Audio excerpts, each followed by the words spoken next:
안녕하세요. 저는 어려서부터 사랑이 없는 결혼 생활을 해오신 부모님 밑에서 자라서 남들이 볼 때는 지극히 평범한 것들에 대한 행복을 하나도 누리지 못하며 살았어요. 예를 들면 혼자 자는 것이 무섭다며 엄마 아빠 사이에 끼어 같이 잔다고 떼를 쓴다던가 부모님과 함께 놀이동산에 가서 엄마 한 입, 아빠 한 입, 나 한 입 같이 솜사탕을 나눠 먹는다는 것과 같이 지극히 평범한 일들이요. 저의 어릴 적 이야기를 잠깐 해볼게요. 저는 외동딸로 정치하시는 아버지, 미술관 관장이었던 어머니 밑에서 아주 유복하게 자랐어요. 아버지는 권력과 재력에 대한 야망을 가지고 계신 분이셨고, 어머니와는 선을 봐서 결혼을 했다고 했습니다. 저희 아버지 집안은 대대로 정치하는 집안이고, 저희 어머니 집은 대대로 화랑을 하는 집이었어요. 정치인 집안과 예술인 집안의 결혼은 남들 보기 좋은 구색에 불과했죠.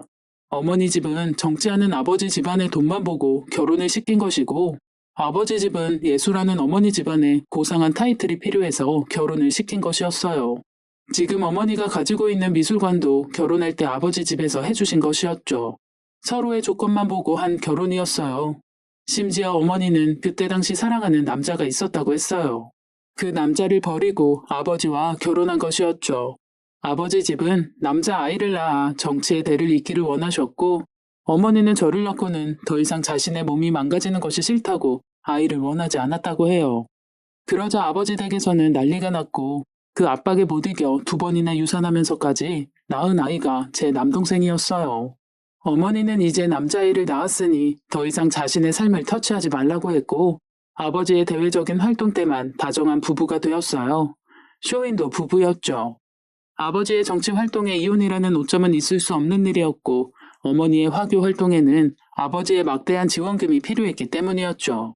제가 초등학교 6학년 때 저는 아버지에게 다른 여자가 있다는 것을 알았어요.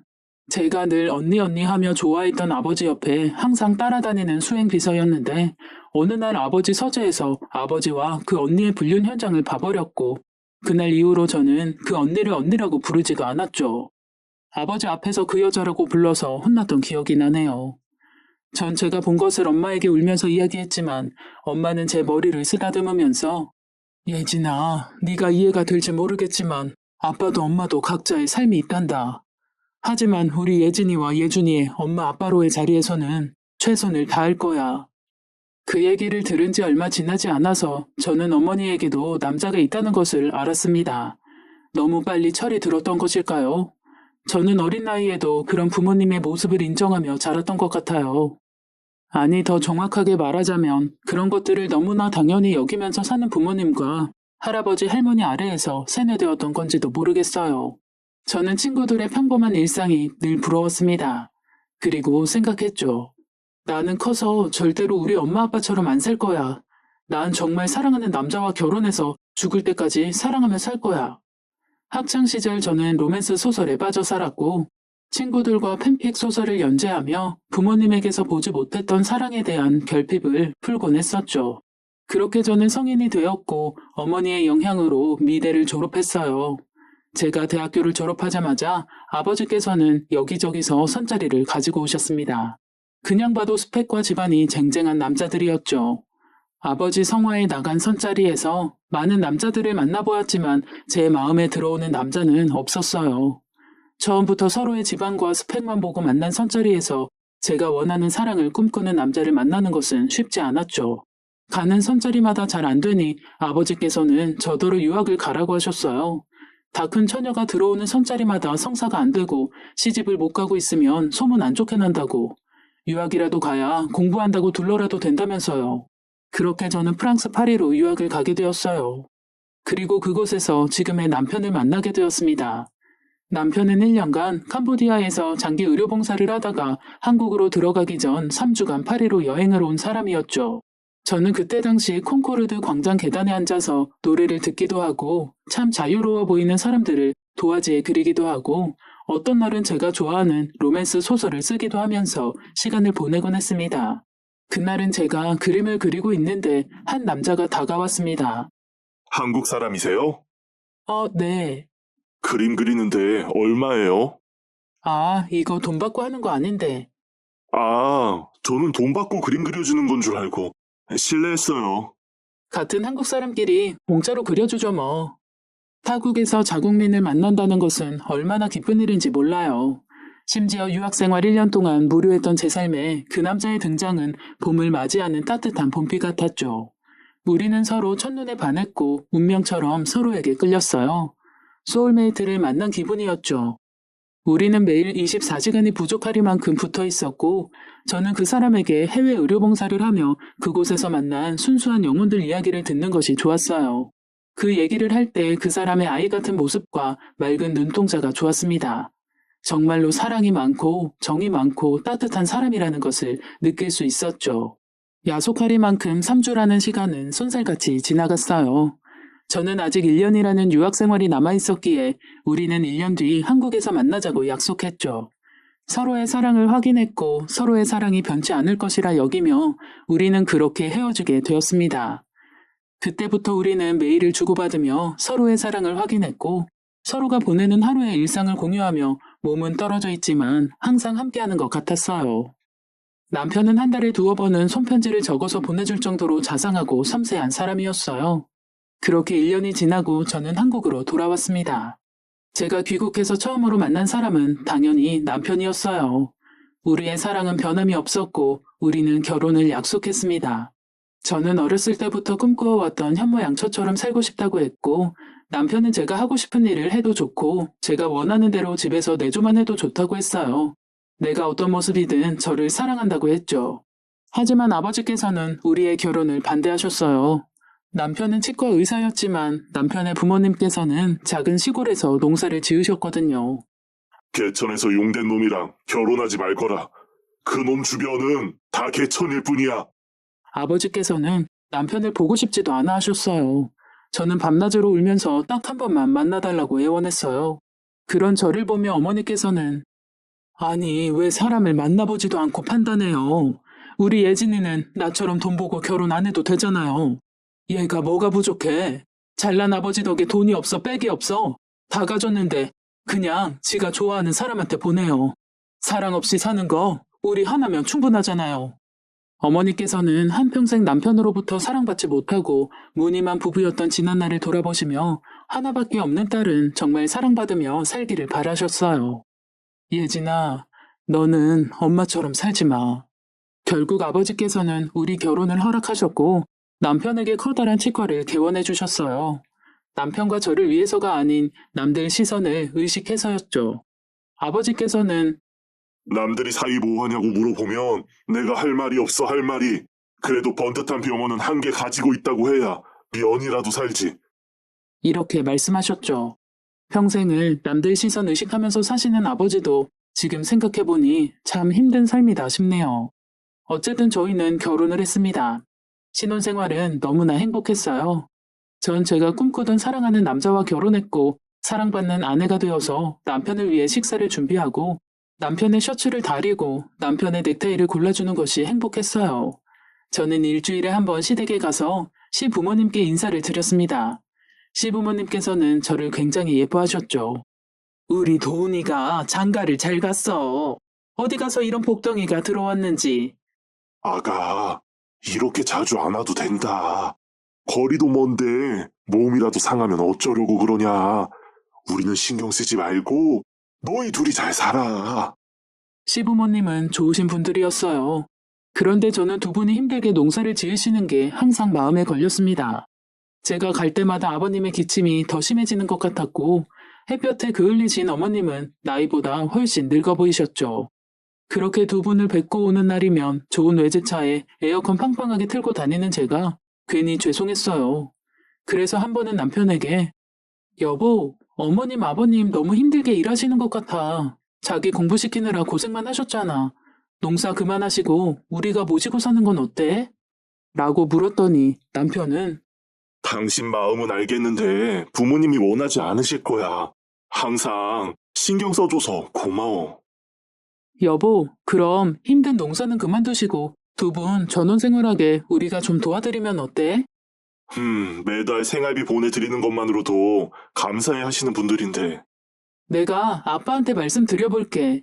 평택에 있는 전원주택 거기 아무도 쓰는 사람도 없는데 어머님, 아버님 거기로 모신다고 말씀드리자. 그건 좀, 우리 결혼할 때 아버님께서 병원도 해주셨는데. 집을 왜 그냥 놀려? 앞에 텃밭도 있고 어머님, 아버님 거기서 노후 생활하시면 딱일 것 같은데. 저는 남편 뒷바라지 하느라 허리 한번 못 펴고 고생만 하셨을 시부모님께 보상을 해드리고 싶었어요. 그래서 아버지께 말씀드려 평택에 있는 크진 않지만 두 분이서 살기에 적당한 전원주택에 살게 해드렸어요. 남편도 시부모님도 끝까지 싫다고 하셨지만 그래야 제 마음이 편하다고 설득했습니다. 그런 저를 보며 아버지께서는 남자 잘못 만나서 늙은 시부모까지 업고 산다며 막말을 하셨어요. 그러든지 말든지 저는 행복했습니다. 남편은 매일 저더러 천생 여자라며 천사라며 당신을 만난 건 내 인생 최고의 선물이야 라는 말을 자주 해주었어요. 그런 남편에게 저는 더욱 잘하고 싶었어요. 제가 가진 걸 다 주고 싶었고 그것은 모두 사랑하기 때문에로 설명이 되었죠. 남편은 하루에도 수십 번씩 나 정말 결혼 잘한 것 같아 라는 생각을 들게 해주었어요. 그렇게 행복한 결혼 생활을 하던 어느 날 저희 달콤했던 꿈 같은 시간이 산산조각 나는 일이 일어나고야 말았습니다. 그날은 남편이 회식으로 집에 늦게 들어온 날이었어요. 남편은 술에 취해서 들어왔고 씻지도 못한 채 거실 소파에 누워버렸어요. 무슨 술을 이렇게 많이 먹었나 싶어 남편의 양말을 벗겨주는 그때 남편의 폰에 알림이 울렸습니다. 메시지인가 싶어 핸드폰을 봤는데 잠금 화면에 어떤 어플의 숫자가 80개나 떠 있더라고요. 저는 그게 무슨 어플인지 몰랐기에 메일인가 싶어 대수롭지 않게 넘겼어요. 며칠 후 남편이 집에 노트북을 놔두고 왔는데 병원으로 가져다 줄 수 있냐고 했습니다. 서재에 갔더니 책상 위에 남편이 쓰는 노트북이 있더라고요.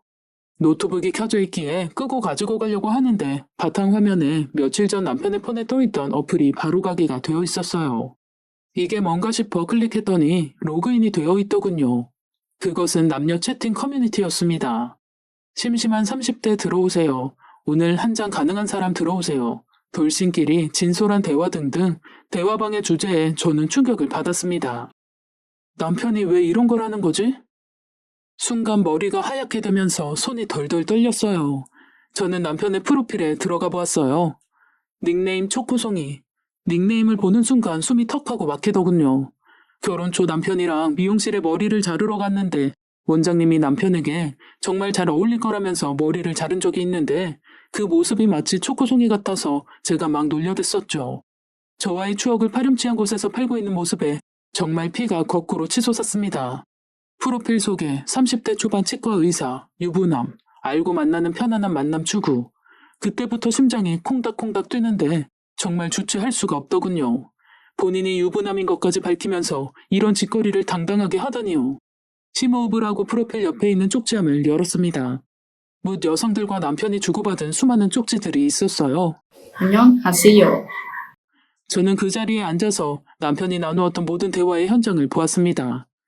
한 여성과의 대화에서 남편은 그 여자와 술 약속을 잡았고 낯뜨거운 대화들이 오가고 있었어요. 날짜를 보니 며칠 전 회식한다고 늦은 그날이더군요. 저는 배신감에 눈이 뒤집혔고 애써 침착하며 다른 쪽지함들도 모두 읽어보았습니다. 그 커뮤니티 속 남편은 제가 알던 남편이 아니었습니다. 자상하고 섬세하고 마음 약한 저밖에 모르는 애처가 남편의 모습은 어디에도 없었어요. 직설적이고 성적 욕구가 강했고 퇴폐적인 남자였습니다. 눈물이 났어요. 믿을 수가 없었습니다. 내 모든 것을 다 주고도 부족했던 너무나 사랑하는 내 남편의 두 얼굴. 당장 찾아가서 따지고 싶었습니다. 도대체 이게 뭐냐고, 어떻게 나한테 이럴 수가 있냐고. 그 순간 아버지의 말이 떠올랐습니다. 남자는 배부르고 등 따뜻하면 다 한눈 판다. 그 인간이라고 안 그럴 것 같으니? 사랑이 밥 먹여준다더냐? 네가 말하는 그 사랑이 영원할 것 같으냐?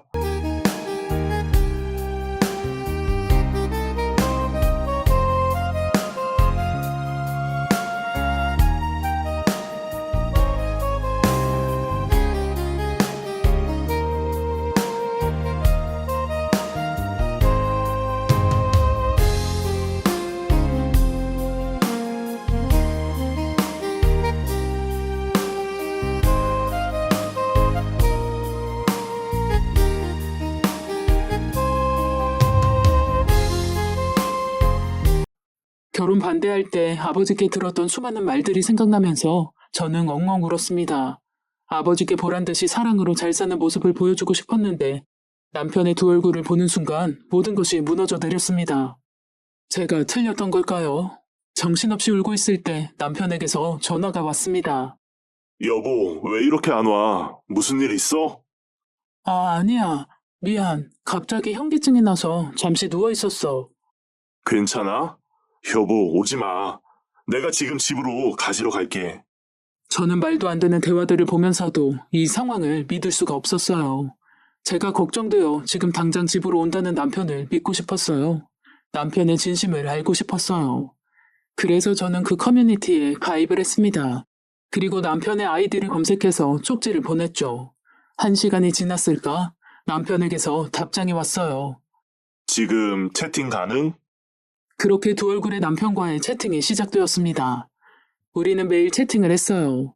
누구보다 남편에 대해 잘 알고 있었던 저는 좋아하는 취미, 좋아하는 음악, 좋아하는 영화까지 모두 남편의 성향대로 맞추며 남편으로 하여금 정말 대화가 잘 된다며 이렇게 잘 맞는 여자는 처음이라는 소리를 들었습니다. 그렇게 남편과 하루에 몇 시간씩 채팅을 했고 언제부턴가는 자신의 고민을 터놓기도 했죠.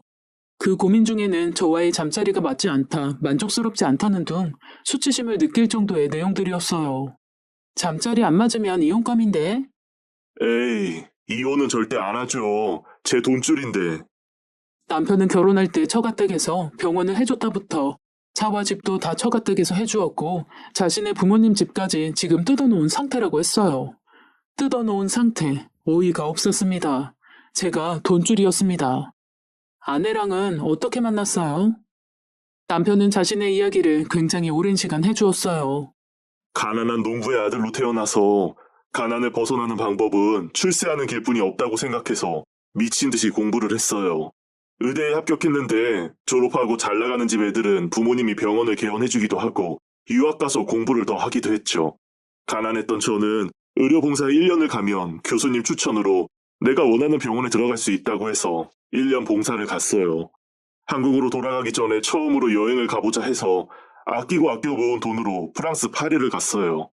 돈이 없던 저는 먹을 것도 제대로 못 먹었고 허름한 곳에서 잠을 자야 했죠. 그래도 프랑스 파리에 있다는 것만으로 위안을 삼았어요. 거기서 지금의 아내를 만났어요. 한눈에도 부잣집 딸이라는 것을 알 수 있었죠. 어렵게 자란 저와는 달리 뭐든지 겁이 없고 과감하고 걱정이 없는 아내의 모습이 신기했어요. 그때 당시 저는 한국에 결혼할 여자가 있었기에 그냥 한순간 불꽃놀이처럼 즐겼고 저는 한국으로 돌아왔어요. 그리고 아내는 잊혀갔어요. 그냥 한날의 꿈 같은 거였죠. 그런데 한국으로 돌아와 다시 가난한 현실을 마주하니 문득 아내가 생각났어요. 아내와 주고받은 메일에서 아내의 부모님이 이름만 대면 다 아는 사람이라는 걸 알게 되었고 알아보니 제가 생각한 것 이상으로 아내의 집은 부자였어요. 내 출세길은 그 여자밖에 없겠다는 생각이 들더라고요. 이 여자를 잡아야겠다는 생각에 저는 8년 사귄 여자친구를 버렸어요. 남편의 이야기를 듣는데 눈물밖에 나지 않았어요. 이 남자는 내 돈을 사랑했던 거였구나. 나를 사랑하지 않는구나. 출세를 위해 결혼을 약속한 8년이나 사귄 여자를 버릴 만큼 잔인한 남자였어요. 소름이 끼치더군요. 그래도 결혼에 성공하셨네요. 하하, 사랑밖에 모르는 여자가 세상에서 제일 쉽죠. 난 너밖에 몰라. 당신만 있으면 돼. 이것만 해주면 되거든요. 웃고 있는 저 남자는 더 이상 제가 사랑하는 남자가 아니었어요. 저는 복수하고 싶었어요. 저를 이용한 대가, 사랑 없이 결혼한 대가를 치르게 하고 싶었어요. 저더러 이곳에서 만난 여자들이랑은 다르다면서 지금까지 여기에서는 의미 없는 하룻밤을 원하는 사람들밖에 없었는데 이렇게 대화가 잘 통하는 사람을 만나니 기쁘다고 하더군요. 누구에게도 얘기하지 못했던 진짜 자신의 속마음을 다 얘기할 수 있어서 후련하고 제가 너무 편하다라나 뭐라나요. 제가 자기 인생의 쉼터 같답니다. 고해성사 같답니다. 하지만 양심의 가책은 없었어요. 아내가 저희 부모님께 전원주택을 해주자고 했을 때 저의 부모님은 한사코 거절했지만 그건 다 예상된 시나리오였어요. 저희 부모님께 아내가 집에 가면 더 힘든 척하며 농사일이 고된 척하라고 했죠. 사실 그때 부모님은 농사를 짓고 있지도 않았어요. 처가에 놀고 있는 전원주택이 있다는 걸 알고는 저희 부모님께도 그 집 얻어내야 하니 연기를 잘하라고 했었어요. 착한 아내는 덥석 잘도 물더군요. 부잣집 며느리 얻어서 저희 부모님도 편하게 살아요. 인생이 이렇게 쉬운 거더라고요.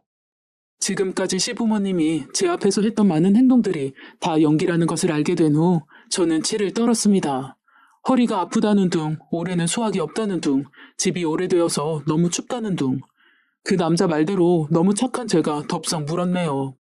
하지만 그 남자는 저를 사랑밖에 모르는 천사인 줄 알았지만 아주 중요한 것을 놓치고 있었나 봐요.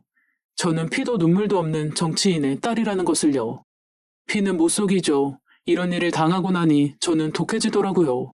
제 속에서 칼날을 갈며 저는 아버지를 찾아갔습니다. 저는 아버지께 이 모든 사실을 말씀드렸고 아버지는 당장 그 인간 잡아오라며 소리 질렀지만 저는 제 방식대로 복수하고 싶었어요. 남편과 저는 또 채팅을 했습니다. 시간이 지날수록 남편은 저를 만나고 싶어 했죠. 만나서 이야기를 나누고 싶다고 했고 제가 궁금하다고 하더군요. 이렇게 잘 맞는 여자는 처음이에요. 너무 특별한 사람 같아요. 우리 만날 수 있을까요? 초코송이님, 저도 너무 보고 싶지만 지금은 힘들어요. 사실 친정아버지가 치매예요. 며칠 전부터 제가 간병하고 있어요. 한시도 자리를 비울 수가 없네요. 남편은 요양원에 모시는 것이 어떠냐며 자기가 소개를 시켜주겠다고까지 하더군요. 아니에요. 지금 제 형편에 간병인을 쓸 여력이 안 돼요. 퇴직금 신청을 해놨으니 그때까지는 자식들이 돌아가면서 돌봐드려야 할 것 같아요. 저는 구구절절 가난했던 어릴 적 이야기와 하고 싶은 것도 제대로 하지도 못하고 컸던 이야기. 그래서 마음이 늘 외로웠는데 당신과 채팅하면서 너무 위로가 되었다는 등등 우는 소리를 했어요. 제가 안타까웠는지 아니면 본인의 재력을 자랑하고 싶었는지 남편은 저에게 대뜸 돈을 대주겠다고 했습니다. 참 피가 거꾸로 솟더군요. 기가 막혀서 말이 안 나오더군요. 얼굴 한번 안 본 여자에게 1,000만 원이라는 큰 돈을 보내겠답니다. 제가 너무 안타까워 도와주고 싶다며 돈은 천천히 갚으라고 했어요. 실제로 온라인상에서 사랑의 감정을 이용해 이런 사기를 치는 사람이 있다고 들었을 때 이런 거에 누가 속냐고 콧방귀를 꼈었는데 바보같이 속는 그 피해자가 남편이 될 줄은 몰랐네요. 며칠 뒤 저는 친정집으로 남편을 불렀습니다. 아무것도 모르는 남편이 집으로 왔고 이미 이 사실을 다 알고 계시는 저희 부모님께서는 차갑게 앉아 계셨죠. 남편의 인사도 받지 않은 채 소파에 팔짱을 끼고 앉아 계셨어요. 남편은 어리둥절해하며 저를 바라보았죠. 조금 있으면 당신 부모님도 오실 거야. 우리 부모님이? 왜? 무슨 일 있어? 무슨 일? 어떤 여자가 당신과 나눈 대화라며 나한테 이걸 보내왔네. 저는 그동안 저와 남편이 나눈 채팅 내용들을 프린트해서 남편에게 던졌습니다. 남편의 얼굴은 사색이 되었고 바로 무릎을 꿇으며 여보, 오해야. 여보, 내 얘기 좀 들어줘. 이 여자는 미친 여자야. 채팅을 했던 것은 사실이지만 이건 다 조작된 거야. 그 여자가 내용을 다 지어냈어. 나는 맹세코 이런 대화를 한 적이 없어. 여보, 믿어줘. 이 여자가 우리 사이를 갈라놓으려고 음해하는 거야. 이 여자 만난 적 있어? 아니야, 여보. 절대로 없어. 그냥 인생 상담을 해준 것뿐인데 이 여자가 내용을 이런 식으로 다 바꿔서 당신한테 보낸 거야. 못 믿겠으면 삼자 대면을 해. 삼자 대면? 그거 좋네. 여보세요, 초코송이님. 내가 바로 그 미친 여자야. 남편은 어안이 벙벙해져서 아무 말도 잊지 못했어요. 믿을 수 없다는 표정이었죠. 그동안 재밌었니? 내 돈 가지고 인생 쉽게 사니까 재밌었어? 아니, 여보. 그게 아니라 듣고 계시던 아버지께서 자리에서 일어나시며 오늘 당장 병원에서 나가게. 아버님, 그게 무슨 말씀이세요? 아버님, 한 번만 용서해 주세요. 지금 그 병원에서 제가 나가면 병원 안 돌아가는 거 아시잖아요. 그깟 일용직 하나 구하는 게 뭐가 그렇게 어렵다고. 병원장? 그거 마음만 먹으면 하루에 10명도 구할 수 있어. 그때 남편의 전화가 울렸고 남편은 떨리는 목소리로 전화를 받았습니다. 수화기 너머로 병원 간호사 목소리가 들렸어요. 원장님, 지금 경찰들이 왔는데 장부랑 컴퓨터 자료를 다 빼가는데 어떡해요? 그게 무슨 말이야? 저는 남편이 저에게 돈을 해주겠다고 했을 때 이 남자가 나 몰래 딴 주머니를 차고 있구나 눈치챘고 병원 행정팀에 얘기해서 자금 나간 걸 모두 체크하라고 했죠. 물론 친정 아버지께서 직접 지시하셨어요. 못 여성들부터 시댁 부모님들까지 병원 돈을 수없이 개인적으로 썼더군요. 법률상 횡령에 해당된다고 하여 저는 법적 소송을 준비했어요. 그 사실을 얘기해주니 남편은 자리에 털썩 주저앉았어요. 차키 올려놓고 당신 몸만 나가면 될 거야. 애초에 당신 건 하나도 없었으니까. 여보, 미안해. 진심이야. 내가 미쳤었나봐. 내가 당신 사랑하는 거 알잖아. 누가 보면 마치 진심인 줄 알겠더라고요. 사랑? 사랑이 밥 먹여주니? 그때 시부모님들이 들어오셨고 무릎 꿇고 있는 아들을 보고 놀라서 이게 무슨 일이냐고 소리 질렀어요. 그동안 저 가지고 논다고 새 식구가 참 재미있었겠네요. 집은 지금 사람들이 짐 빼고 있을 거예요. 집안의 가구며 살림살이며 다 제가 한 것이니 옷까지만 몇 개 챙기면 되겠던데요. 저는 시부모님을 저희 친정집으로 불러놓은 사이 그들이 사는 집에 인부를 보내 짐을 다 빼라고 시켰어요. 시부모님과 남편은 망연자실한 표정으로 울고 있었습니다. 저희 아버지께서 개천에서 용난 남자 만나지 말라고 하셨는데 그 말을 들었어야 했어요. 아가, 미안하다. 용서해다오. 우리가 살 집이라도 마련해다오. 당장 나가라고 하면 우린 어디로 가니? 길바닥에 나앉을 순 없지 않니? 시어머니가 제 팔을 잡고 애원했어요. 아줌마, 내가 왜 아줌마 아가예요? 저의 싸늘한 말에 세 명은 넋을 놓고 저를 바라보았습니다. 나보고 사랑이 전부인 여자라고 했지? 그걸 빼고 나니 이런 모습이네. 이게 당신이 원하는 모습 아니었어? 아 참, 위자료는 필요 없어. 나는 돈이 아주 차고 넘치거든. 그렇게 저는 이혼했습니다. 마지막까지 남편은 빌었지만 저는 받아주지 않았어요. 제 사랑을 기만한 대가로 그 남자는 나락으로 떨어졌습니다. 그 이후 전 남자를 믿지 않게 되었어요. 안녕하세요.